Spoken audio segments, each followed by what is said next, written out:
says, "It's for you.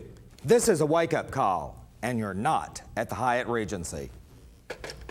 Hello, I'm Morris Massey. Let's think about human behavior. Recently, I heard a great story from a friend. They'd been to a big Cajun wedding that was really different. After everyone had settled in, just before the priest started the mass, the bride asked for the microphone, said she wanted to thank a few people. She thanked her parents for their love and support, her friends, all the guests, and then she said, "And I'd especially like to thank my best friend, who told me that my maid of honor slept with the groom last night. The wedding's off. Thank you."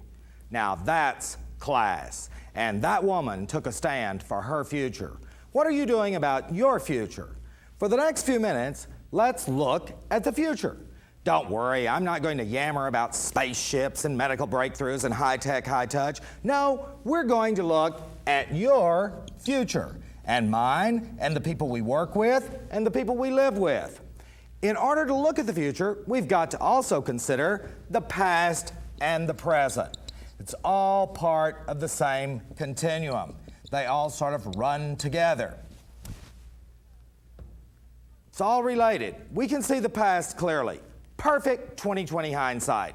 The good, the bad, and the ugly. All those trashy things you did, and you can't get rid of any of it. You can worry, feel guilty, be sad, get sentimental. Oh, I could have, I should have, if only I would have. Light candles, say prayers. None of it does any good. Hey, get it. Your past is gone, but not forgotten, and you're stuck with it. Dig it. We can see the present pretty good too. Just look around. It's a mad, mad, mad world. Someone's pushing the fool button on a lot of people. Tension headaches are the norm. A lot of people, companies, even some countries are not having a nice day. What about you? Got it together? What does the present, today, right now, feel like to you? Do you feel under control, at home, at work, any place? If you feel iffy, you're not alone. The majority of us are under stress. Change causes stress, and we are caught up in the most god-awful series of changes ever known to humanity. Families, business, politics, technology, values, overload. If you think the present is under control, you don't watch the evening news. But what about the future? Can we really see the future? What's out there? A lot of people are worried. Over the past few years, I've had hundreds of people, lots of executives, ask me questions like, what's going to happen when all those yippee-skippy hippies from the 1960s and 70s grow up and start taking over? And they are. A lot of wilted flower children are facing the big 4-0, middle age. Thick in the middle, thin on top, and not coping well. As they move up, will they screw up our systems? Have we already become a nation of yogurt-eating joggers running around trying to find ourselves? What's happening as today's leaders check out and check into Sun City? Will we lose good old traditions like hard work, stick-to-itiveness, sacrificing? And then there's motherhood and apple pie. Have they already been replaced by joint custody and Sara Lee? I mean, there are some real concerns, questions out there. What do you think? Are you worried, excited, have the future on hold? Don't give a damn. Wouldn't you like to get just a little peek into your future? Of course you would. That's why 75% of otherwise perfectly intelligent adults check their horoscopes. Of course you wouldn't, but millions of people listen to psychics, fortune tellers. And then there are all those dire predictions in the National Enquirer. Now, I know none of you buy the trashy thing, but I'll bet some of you speed read it in the checkout line and then stuff it back in. Well, there are lots of fun ways to see the future, but for lots of people, the future is serious business. We've got surveys, projections, mega trends, all trying to give hard data on changes in attitudes, changes in latitudes. You don't need a crystal ball or a computer printout. You can see the future. It's already online. The players are in place. We're here. We're the ones who are going to make it happen. The future of the future is the present. Us. There is no magic, there is no mystery, there's just us. You, me, all of us. Now before we can see our individual futures, we have to look at the whole system, because we're all in it together. So let's pull back and look at our society right now at this point in time. We can look out and see 4 large clusters of people. Within each cluster, there's a tremendous amount of similarity, commonality. Although each of us is a unique individual, we share a lot with the other people who grew up when we did. Oh, there are a few deviants, a couple of swingers out in Sun City somewhere, but most of us fit into our generational cluster. And because of our past shared experiences, our common value roots, each big group has a mindset, a point of view that they use to see the world. Each group looks at the same world, but they see it differently. Still at the top, hanging on for dear life, are traditionalists. They're out there like the Lone Ranger, brump, brump, brump, still defending honor and glory. These people, Olagers, were all born before World War II. But modern medicine keeps those pumps going, so they're hanging in. These people keep flashing back to the good old days. Yeah, I remember back when, and yeah, let's face it, the good old days weren't. People had to work like hell. Things were dirty, limited, it was tough, and you did not have fast food and microwave ovens. Naturally, normally, these people are Olagers, old agers, not just in years, but in mindset, in their values, and that's okay. That's the way they've been, that's the way they are, and that's the way they'll phase out. They look larger than life. Even if this entire group rode into the sunset tomorrow, their presence, their influence would still be felt. Their values are the foundation of all our system, laws, institutions, ways of doing business. Their historical mark is indelible. Even if many of them are now out toasting in Sun City, the impact is still there. They're wonderful. Olagers deserve credit, major credit, for building the system as we've known it and enjoyed it. Olagers did what they did because they had to, and it worked. They're still trying, but it's getting tricky. They also should accept legitimate criticism because they've tried to perpetuate values and behavior that increasingly just doesn't work in today's world. A lot of Olagers feel betrayed by their own children. Criticized but not much praise. This has been a very testy group, but they're still there and important. Then there's another large group, all those people who grew up value programmed in the 50s and 60s. That huge wad of people spawned in the aftermath of World War II. These people were born in the fast lane. Some of them were conceived in a parking lot. These people have been called a lot of things, especially by the Olagers who didn't trust them one damn bit. These are the New Agers, New Agers, and they relate differently. There were so many of them, we didn't know what to do with them. They're challengers. They were a challenge to deal with. We started overreacting from the beginning. In the 50s, we overbuilt schools. Now there are entire buildings sitting vacant. At this point, there's a lot of pressure to overbuild jail cells. But another decade, they'll be too old, too tired to be effective criminals. So chaotic was growing up in the late 50s through the 60s that many mental health specialists say that during their life cycle, perhaps 75% of this group will need professional psychiatric counseling. Whether they get it or not remains an issue, but there's definitely a lot of ding potential out there. Oh, they hate to hear that. But hey, it's okay, lighten up. Maybe it's all a cosmic joke. Well, anyway, the boom booms are roaring along well into their life cycle, and they're clearly different off and on the job, and they prefer off the job and on the pro-leisure circuit. Now, there's a group that I sort of skipped over. If you're watching this with anyone who grew up in the 1940s and early 50s, when I left them out, you may have noticed they started twitching around nervously. Nervousness is a very common behavior pattern of the in-betweeners. In-betweeners want to make it all work. They keep trying to get it together. They're trying to find answers. They frantically read self-help books. They listen to audio tapes. They love to go to seminars and programs. There is literally a hot new seminar where people walk over burning coals trying to find themselves. Can you believe that? It's all a natural result of growing up in a gray zone, caught in the middle. Programmed by the Olagers, they kind of go along. But they like what all these people have been doing. In-betweeners worry constantly about just missing it. They don't know what they missed, but they're mad as hell about the whole thing. In many ways, they're real schizos. 1 foot in both camps, flip-flopping around out there. They want things. They don't want things. True schizos, but great mediators, compromisers, facilitators. They're bridge people for the future. And now, here come the syntechs, synthesizers and technicians. From college age on down to those just popping into the scene, this is a whole new game. Several recent movies have featured robots who are human-like. A lot of these people are humans who are robot-like. They're like calculators, computers, scanning, analyzing, going for it, and of course, they're normal too. Look at what they had to grow up with. Older's telling them one thing, newer's saying something else. The people in the middle want to be left alone. Today's young have to pick and choose, so they're a composite, true synthesizers at pulling together incredible diversity. On the one hand, they're economically conservative. They sound like an instant replay of the Oliger Depression mentality. They're not sure they'll be able to afford the good life they've grown up with.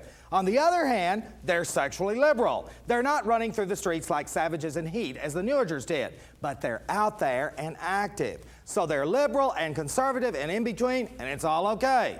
My friends who still teach at the university say today's students are not very much fun. They just sit there with a teach me, I need a job attitude. For them, technology is a given. They've all grown up since we entered the space age. Computers, lasers, digital everything, no big deal. Syntechs, if push ever comes to shove, they may win. They can control the computers.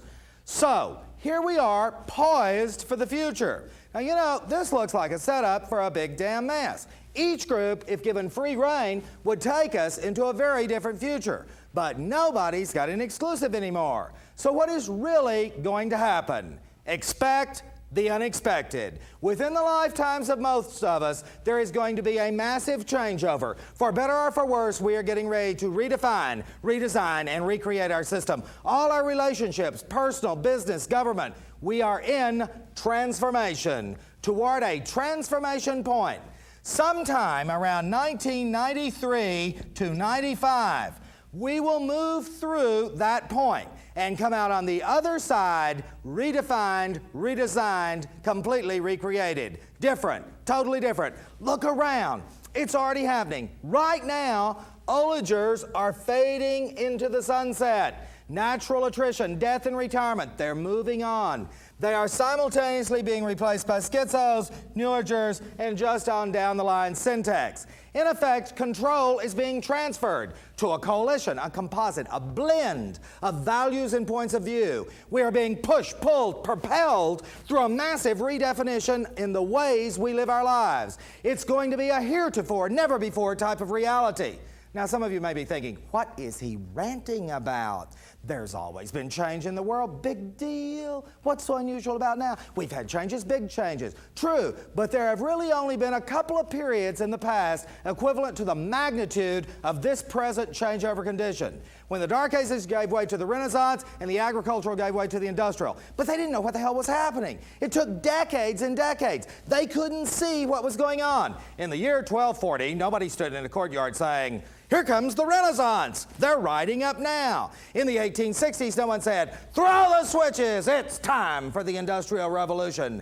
They couldn't see the changeover. But if we choose, and it is our choice, if we choose, we can clearly see the dawn of the new millennium. We as individuals can choose to see or not see reality, but none of us can escape passing through the transformation point and coming out on the other side, redefined, redesigned, recreated. Our behavior, our values, our systems, our businesses, our relationship, our lives. Now, a lot of people totally resist this. They don't want to hear it, they don't want to see it, they don't want to talk about it. Recently, I did this program for a major federal agency. They handle 20% of our national budget. After I finished, the number 3 man in charge said, "This is a very interesting presentation, but from my experience, I don't think much has changed.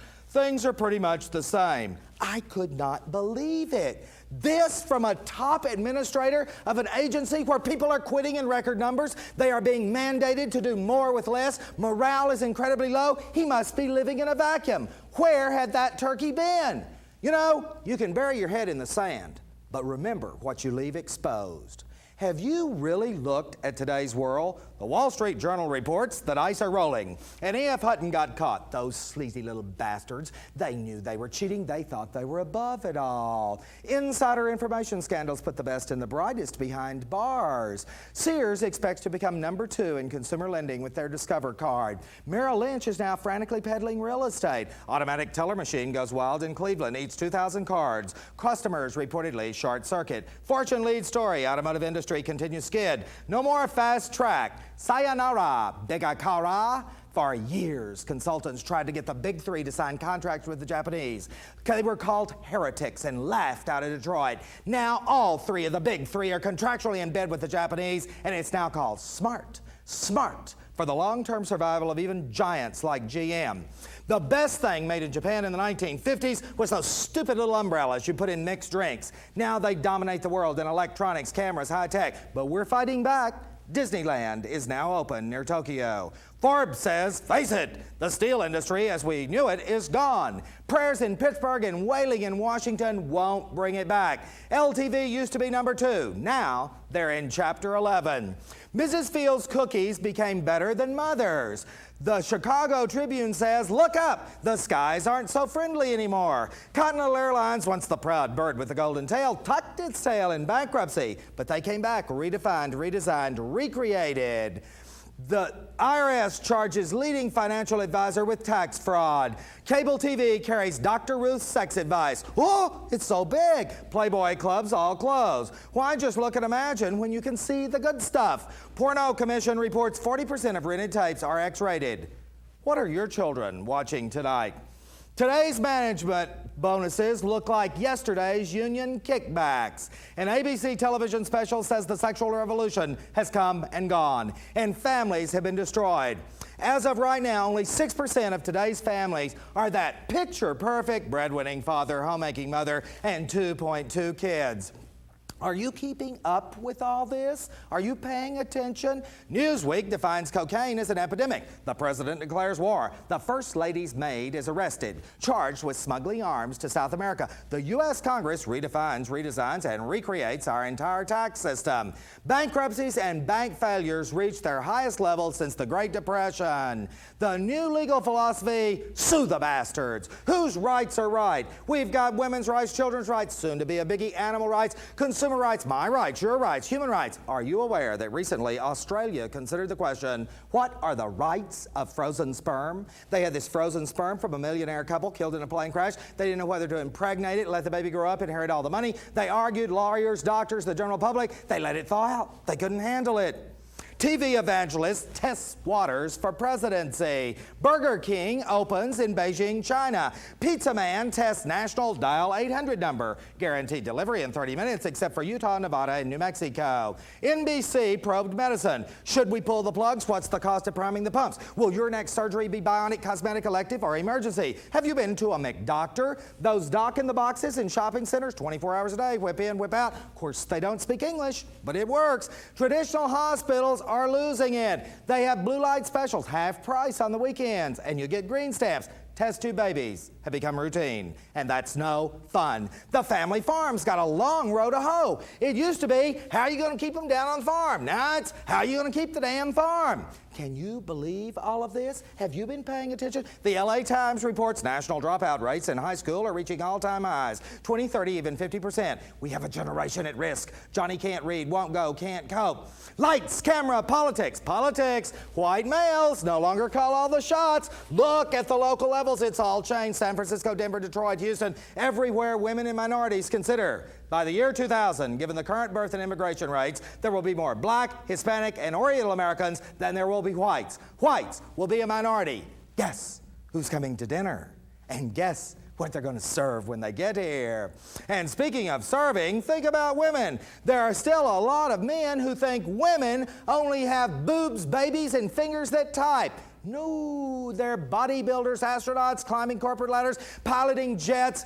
In 1980, there were 2 qualified female pilots for commercial airlines. There are over 2,000 today. Sex roles are garbled, have changed. Who initiates what, when, where, how, why? Who brings home the bacon, fries it up in the pan? Today, real men not only eat quiche, they cook it. The old me, Tarzan, you, Jane mentality won't work. Rules, roles, regulations, it's all changed. It's all up for grabs. We are giving and getting mixed messages. Advertising, have you seen some of the new ads? Kinky, kinky, kinky. Obsession perfume, 5 people, 4 men, 1 woman, naked as jaybirds in a big pile. Olagers can't even look at it. They just panic. What are they doing out there? People are doing everything out there. What's for entertainment tonight? Pick a channel. You can go from X-rated raunchy MTV to reruns of Donna Reed. Do you watch MTV? 38 million young people tune it in weekly. MTV is basically a textbook for S&M. Their bottom line message, gag me, chain me, beat me. It's a whole new way to love. Love, life, relationships, those are the themes of our times. Band-Aid, Farm Aid, Live Aid, the Live Aid concert, July 1985. A new step for mankind. Around the world, 1.5 billion young people were emotionally linked for hours. Relationships, we're exploring, searching. Lots has come out of the closet. Incest, child abuse, wife beating, abortion, gays, pornography, prostitution, you name it. The media explore it in today's world. Good guys are bad guys and vice versa. A lot of young people have learned more about the forces of good and evil from the Star Wars series than Sunday school. And of course, Dynasty. Do you watch Dynasty? I love it. I change planes for Dynasty. It's total trash. They do everything to everyone. It's a long way from Ozzie and Harriet. It really is. Everything's come a long way from where it used to be. All that stuff I just mentioned is just a drop in the bucket. We are living in a world of paradox. Paradox. That is a difficult world to live in. It's total opposites, complete extremes, everything in between, and it all exists simultaneously. And it's all okay. The past was a world of absolutes, black, white, men do this, women do that, adults do, children don't. Right now, and for the future, we are going to live in a world of multiple choices, multiple options, incredible diversity. It's no more true or false. It's all of the above, and it's all okay. And we have to choose and keep choosing. It's difficult to live in a gray zone. Olagers hate it, newagers fight it. Schizos and syntax handle it a little better. They grew up in confusion. There are paradoxes everywhere. Look around. Technologically, socially, spiritually, everywhere. Nothing is sacred anymore. Even our classic heroes have become a blend, a paradox. The movie and comic book people have just redefined Superman. Who's today's ideal male? Rambo or Donahue? Or the new Superman is a blend. The Man of Steel with a yuppie lifestyle. Management style has become a paradox. People used to be X or Y. If you were X, you didn't trust them, told them as little as possible, basically ruled by fear. And if you were Y, you just loved everybody to death. It doesn't work. You can't be X or Y with today's employees. You gotta be both. Being a good manager is like being a good parent. Parents used to be X or Y. Keep them at home under your thumb until they're of age, then they're out on their own. Or just let them do whatever the hell they want to do. Hell, you know, they're gawking around. Neither extreme works. Today, being a good parent means tough love. Tough love. The paradox, the combination.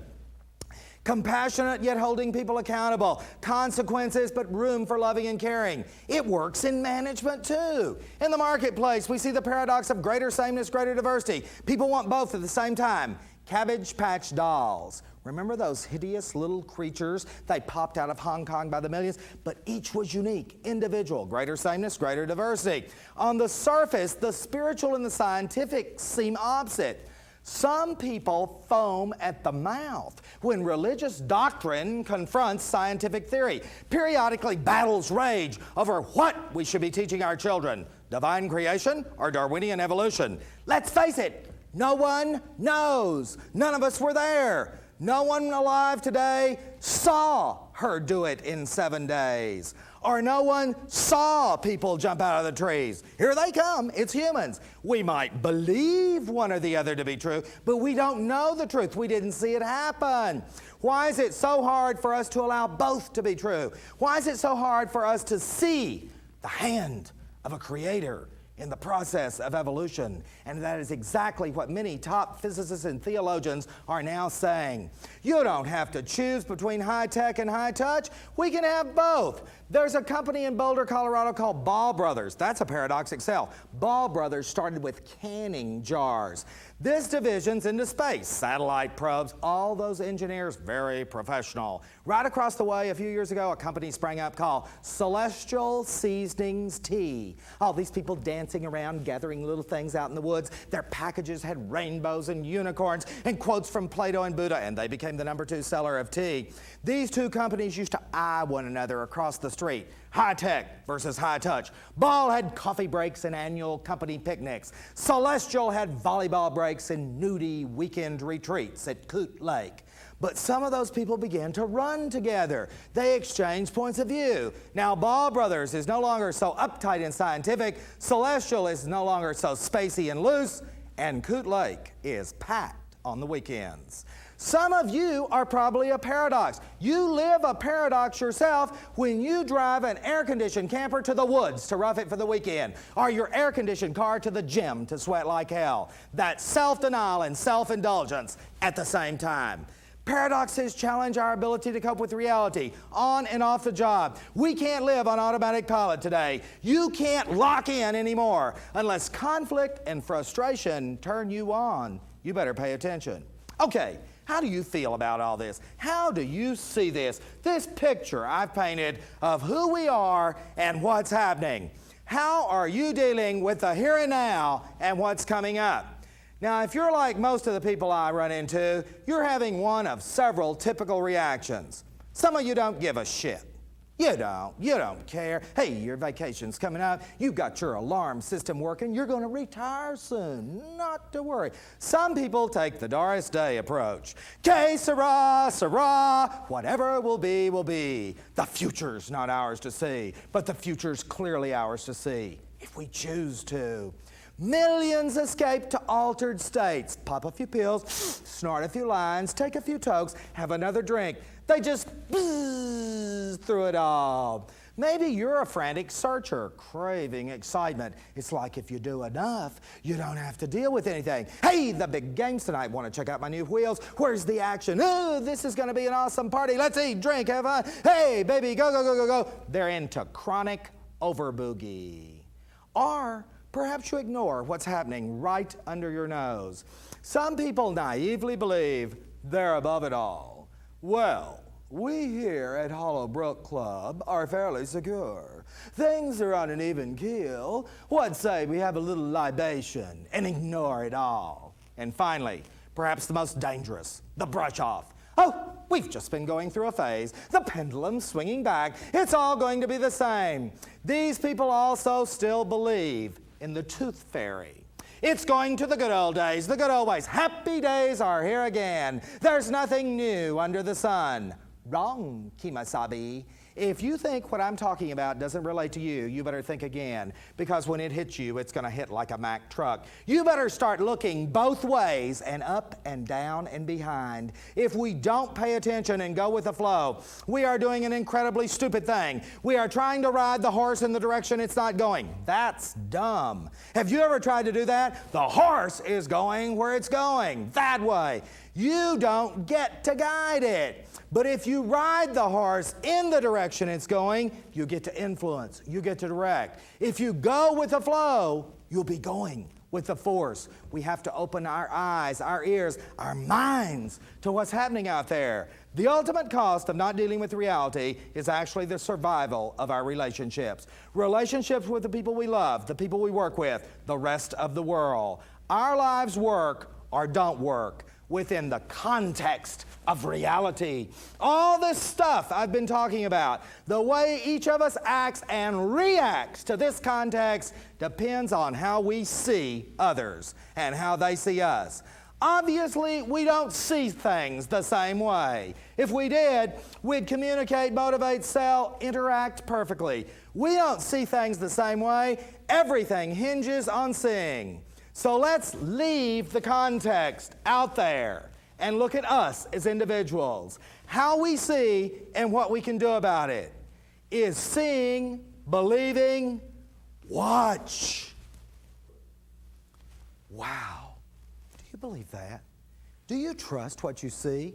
Don't you ever wonder why other people can't clearly see the way things are and the way they should be? Aren't you about up to here with all those dodos out there who don't understand about abortion, gun control, national defense, the death penalty, prayer in schools, X-rated movies, gay rights, leash laws? Really?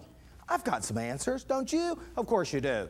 But your answers, my answers, your boss's answers, your mother's answers rarely agree, if at all. Are you right and everyone else is out to lunch? No, of course not. We just see the world differently, very differently. The key is to see, and we see differently because we have different points of view. Your point of view is unique, special, okay, totally normal, and mine is too, and it may be completely different. Every one of us has a point of view, like every one of us has a belly button. There's not one of you sitting out there that doesn't have a belly button. It's your ticket to this planet. You can't get here without one. You're just sitting there with your belly button all folded up and warm. You didn't even think about it until I said it, just like your point of view. Your point of view and your belly button developed at about the same time. Way back when you were about this big. You were just a little sensory machine, seeing, hearing, tasting, eating, burping. God, it was so simple. Life was wonderful. Then phase 2 kicked in, and you began to judge, interpret. Some things you liked, some things you didn't like. And then, ta-da, we got dumped on. Phase 3 kicked in. Secondhand information was laid on us from all sorts of other people. Parents, ministers, teachers, friends, coaches, media. They all added their 2 cents worth into what we were experiencing. Sometimes we resisted, but mostly we just took it in. Hell, we didn't know. We were just like a big sponge. Our current biases did not come as original equipment. We got scrambled facts and opinions. Wear your coat. It's cold outside. Fact. Don't play with those kids. They're from the wrong side of the tracks. Opinion. And we went, well, Mom was right about the cold. She must be right about those kids. Inside of us, the lines blurred between what we knew to be true and what we only came to believe to be true. We think we know the truth, but 9 times out of 10, it's just a belief. So that's how it happened. We sensed things, we made judgments, and all those other people dumped their stuff on us. We did not choose our point of view. We didn't choose it. It came to us, was laid on us, and it's always limited, always. We don't even physically see the same things. Talk to a lawyer. They'll tell you if 4 people witness a wreck, you get 4 different wrecks described. They ran the light, they stopped at the light, there weren't any lights, there was a bear in the back seat. Get it? We all see things differently. And that's why our point of view is at the very heart of every problem we have. We've become our point of view. We think we are our point of view. Watch people being their point of view. A quick and dirty way to see someone's point of view is to look at t-shirts and bumper stickers. They say a lot fast. Recently, I saw an old geezer in a new Cadillac with, "I'm spending my kid's inheritance." He was just grinning along. In the Dallas-Fort Worth airport, I saw, "Russia sucks." Now that's a clear-cut foreign policy statement. At a shopping center in Shreveport, "The Bible says it, I believe it, that sells it." No questions asked there. Out in Silicon Valley, San Jose, last year I saw a van on the freeway. "I love my computer," with a heart. And right next to him was a car with, "Real men don't have floppy disks." Conflict of interest there, but one of my favorites, guaranteed to offend everyone. A t-shirt in San Francisco, "Nuke the unborn gay whales for Christ." Ah yes, different strokes for different folks. Points of view taken to extremes can be dangerous. Anorexics are dying for their point of view. Young women buy into the point of view, and then in order to be accepted, they have to be ultra thin. They're starving themselves to death. Fanatics, censors, rip those books off the shelves. They've got weird ideas and dirty words. Have you noticed it's easier to tell what people are against than what they're for? Do you understand? Right-to-lifers who bomb abortion clinics? Is that pro-life? Doesn't compute. Recently, Irma Bombeck said, "Anyone watching more than 30 hours of football on TV a week should be declared legally dead." And a lot of people agree. Can you really trust any one point of view? Put an extreme point of view in control, and what will we get? What if we let Jerry Falwell edit all our textbooks? They'd be short. Anita Bryant will lead the next gay rights march. Into the sea. Hugh Hefner could write job descriptions for women. That ought to keep men on top. See, it's easy to joke about those folks because their point of view is so predictable. But so are we. Let's do a quick test. Watch how fast your point of view kicks in. You'll feel it. Okay, true or false? The president's out of touch. Three-way sex is okay. Working women are destroying the country. Unions should be banned. Cocaine should be legalized. True or false? I like my son's new earring. Did you feel your mind doing something? How did you feel about things? That's your point of view. How do you feel about terrorists, the IRS, ERA, Jews, Baptists, Hare Krishnas, your job, your boss, God, chocolate, cookies? See, you've got a point of view about everything. And get it. You didn't choose it. You can't lose it. And if you don't defuse it, your future out here is totally 100% predictable because your point of view, your prevailing point of view is going to create your future. It's basic cause and effect.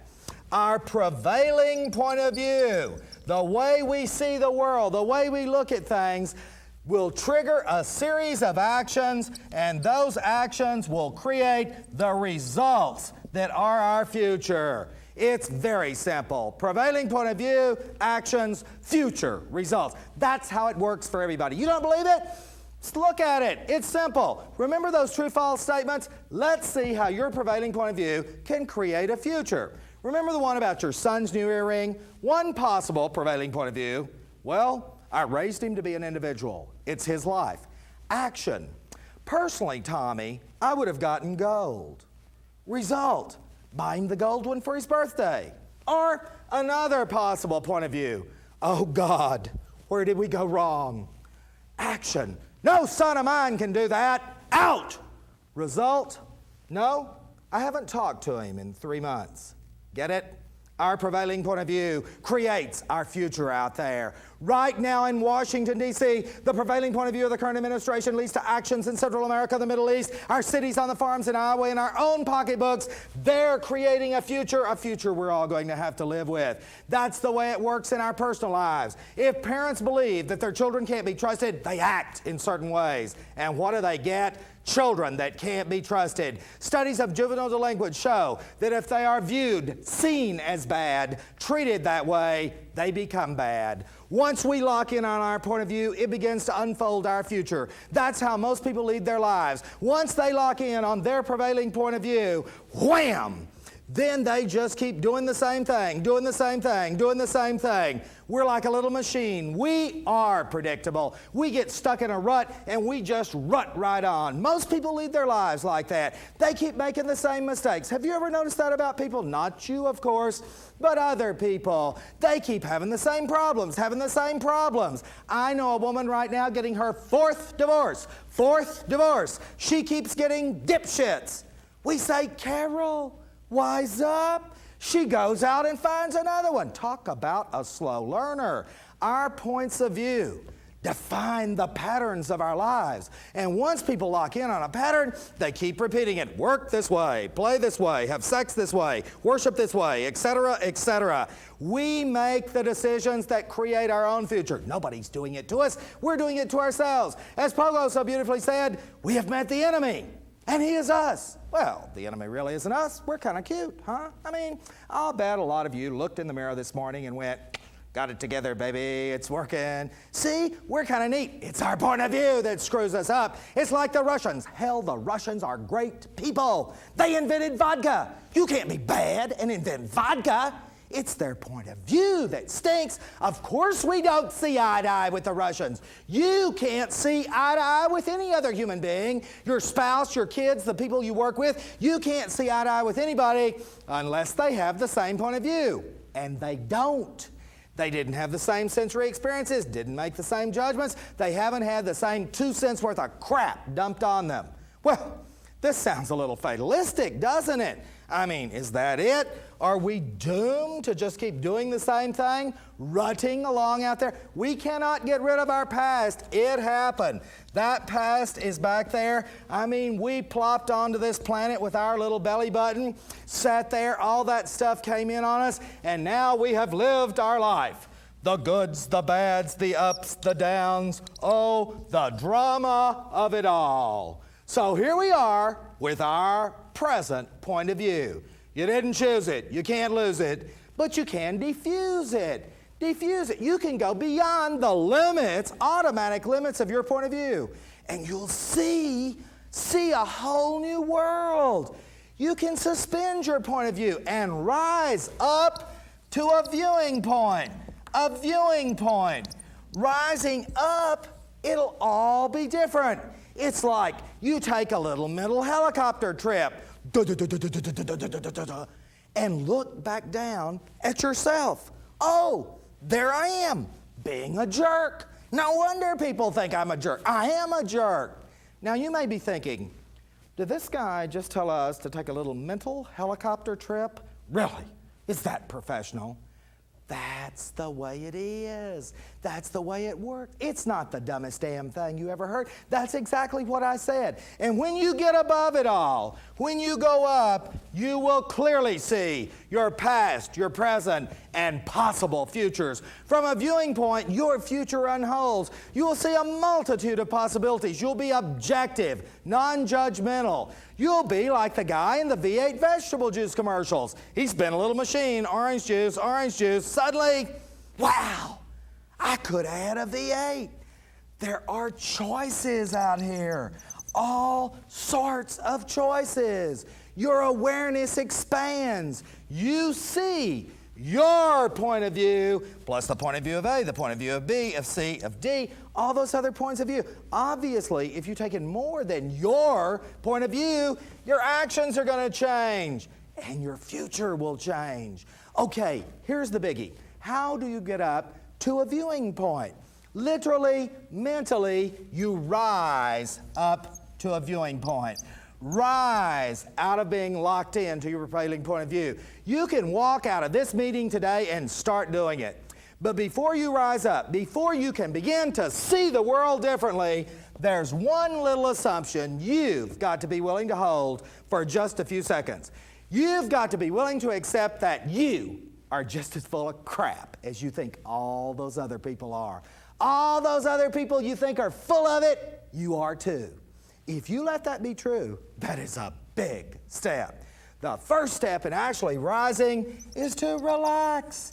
Relax. Don't get so uptight about things. We get so excited about the dumbest things. Budgets and reports and deadlines and quotas and rules and procedures and forecasts. Watch people at meetings. They take a coffee break. Everyone rushes to the phone, starts frantically calling. You would think the damn stock market was going to crash based on their phone call. What's the big deal? Hey, in 100 years, there'll be all new people. Screw it. Let them worry about some of this stuff. I mean, really, we can't solve all the problems. We've got to lighten up on even the most serious situations. The Reader's Digest has told us for years, laughter is the best medicine.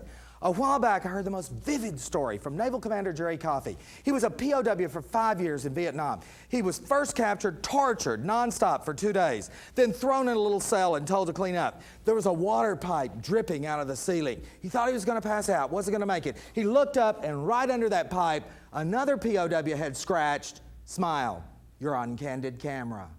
Jerry said, even in the hell of not knowing whether he would live or die, he had to smile. Why do you think they called it the Hanoi Hilton? If you read accounts from POWs, they all say that keeping a sense of humor, lightening up, is one of the things that pull them through. We're too damn uptight about everything. Loosen up, pull back, meditate, take a hot bath, walk, pray, cool it. Just pull down your pants and slide on the ice. Once you're relaxed, then you can insulate yourself. Insulate yourself from letting other people push your hot buttons. You know, when we let other people push our hot buttons, wham, we lock right into our point of view. If you're a parent, you know how this works. Your life is going along wonderfully. Your kids come up, zap, you're off the wall.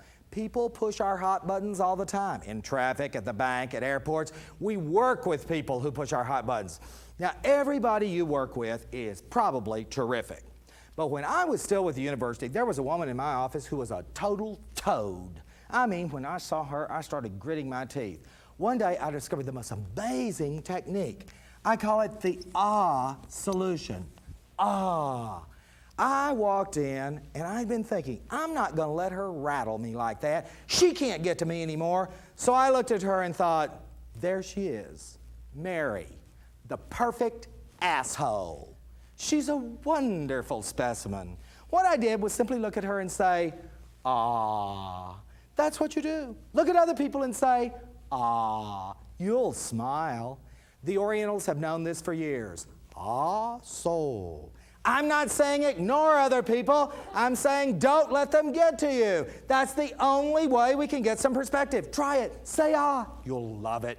Okay, then we've got to scan, look at all the possibilities. But most of us have a way about stuff. None of us have the way. Think about it. A way, our way, is locked up into our prevailing point of view. But there are a lot of possibilities out there. There are a lot of ways to get results. A lot of ways to run a railroad, many forms of government, many types of families, different marketing plans, all kinds of organizational structures. There are many ways to find God, many paths to happiness. What's important? Doing it your way or the best way given today's realities. We should never, never discount something just because we don't like it, we don't agree with it, we don't believe in it. All those judgments are from our point of view. Our prevailing point of view is based on the past, not the present or the future. Holding on to it for dear life just makes us work harder, not smarter. My father has a great expression. There's more than one way to skin a cat. I said that to my kids. They said, why do you want to hurt the cat? Leave the cat alone. They're so literal. We got to open up. We got to do it. Look at the possibilities. Look at the options. Get all the data. Find the compromises. Look at the trade-offs. Finally, we have to empathize. Empathy. We have heard this 1,000 times. Empathize. You got to empathize. We all go around going, we're empathizing. Right. We don't even know what the hell it means. How do people look? How do people sound? What do people do when they're truly empathizing? The Native Americans knew. They said, don't judge others until you have walked a mile in their moccasins. And you know, technically, we can't do that. Technically, you can never walk a mile in my moccasins. You can never put yourself directly and exactly in my position and see the world as I see it. You're not me. You don't have my background, my past. You aren't in my present situation, circumstances. If we really want to empathize, what we have to do is mentally project ourselves into other people. We have to ask the right questions. To question. Look at other people and ask, if I were in their position, how would I feel? If I were being paid what she's being paid, if I were being treated like he's being treated, if I were being talked to like they're being talked to, how would I feel? Feeling. That's what empathy is all about. The feelings in other people. You know what? That's scary as hell, because we are scared, terrified of our own feelings, much less the feelings of other human beings. And to begin to open up and say, how would I feel if I were in their position, is really, really scary. But that's what empathy is all about. Look at other people, the people you work with, the people you live with. Look at your kids. You know, in dealing with children, I can give you an instant quick trick for empathy. The next time you talk to a child, get down on their level. Look them in the eye. Physically look at the world at their level. Most adults are up here going, listen, you little rug rat. We've got to open up and look at the way other people see things and feel things. Sometimes it happens by accident. A few years ago, when Dustin Hoffman dressed in drag for his Tootsie Roll, he wandered around New York City testing the makeup. He reported he was stunned the way he was treated when people thought he was a female. Julie Andrews reported the same thing when she dressed as a man for her role in Victor Victoria. Now, I am not suggesting that you personally get into cross-dressing or lurk around in disguises, although for some of you, it might help. What I am pleading for you to do is to put yourself in another person's shoes and don't do anything to them that you wouldn't want them to do to you. Look at other people and ask those questions. It's all in the questions. If I were them, how would I feel? What would I want? What would I do? If we would just begin to do that one thing with our customers, with the people we work with the people we love, we'd see the world differently. Our behavior patterns would change. The future will be different. Okay, rise up and it'll take you there to a viewing point. But you can't stay up there. You'll get it, lose it, get it, lose it, get it, lose it. If you stayed on a viewing point, you'd be a Buddhist monk. Oh, everything's okay. But we're here. We're mere mortals. So we get it, then drop back. Get it, then drop back. But if we keep forcing ourselves, if you're willing to take the risk to force yourself to move up there, then it'll change the way you see things. And it'll shift your behavior. Now see, I can't make you do this. Only you can decide. It's your choice. You can decide to rise up or just stay locked in to your good old familiar point of view. So what you have to ask yourself right now, as you sit there this very second, you have to ask yourself, is my life working? Is my life really working the way I want it to work? Is your life working on the job? When you go into work, does everybody stop and go, God, they're here! That's terrific! We're going to have a great day. When you go home at night, do people look at you and say, fantastic, welcome home? Is that the way your life is working? If it is, that's terrific. It's just one big standing ovation. If you, however, have settled for less, if you're making do, getting by, if your mind is closed, just lock in on your point of view and run on into your totally predictable future. But don't be surprised when people look at you and say, ah, because increasingly, you're going to be out of sync with the rest of the system. All those other people, all those other events out there, the paradoxes, the gray zones, the context we live in, it can no longer be ignored. The context will hit you. How you survive is your choice. It really boils down to your commitment. Your commitment right now. Now, you may think that you know a lot about commitment. Oh, you've stuck it out on the job, hung in there with your family through thick and thin. You've done all the expected stuff. But commitment out of tradition, commitment out of blindness doesn't work anymore. The context is changing. The traditions don't fit. Today's context, tomorrow's context, realities all demand choices, your personal commitments. Commitment is like a bacon and egg breakfast. The chicken is involved, but the pig is committed. A lot of people today are committed primarily to protecting their own sweet little ass. They're just keeping it all fluffed up, making damn sure it's covered. That's their commitment level to the future. But if you decide that you're going to make a different sort of commitment to your relationships, to your job, to the future, then you can move up to a viewing point and look out there. Look out there and ask what's wanted and needed. That's the basic question. What's wanted and needed. There are more and more people with this type of commitment. Great example, Mother Teresa. Now you think about her. She could have just been a regular little nun. She could have just nunned around, kind of low profile. But Mother Teresa looked out and in effect she asked, hey, what's wanted and needed? Mother Teresa made a commitment to make something happen. The world changed because of her. She puts it on the line every day. When's the last time you put it on the line for something that was wanted and needed? For your job, for your relationships with other human beings, for this planet? When's the last time you made that type of commitment? Commitment like Lee Iacocca made when he took over Chrysler. Millions said, hey, it's going down the tubes. They're throwing money down a rat hole. But Lee Iacocca got above it all and saw things differently. He made a commitment. He had a vision of what was wanted and needed. He got other people involved, and they turned that company around. Look at the payoff, the jobs, the products, all those people who won because of that shared commitment. Martin Luther King had a dream, a vision of what was wanted and needed in this world, and he opened the eyes of millions. One man with a dream, and the world changed. But some people have nightmares.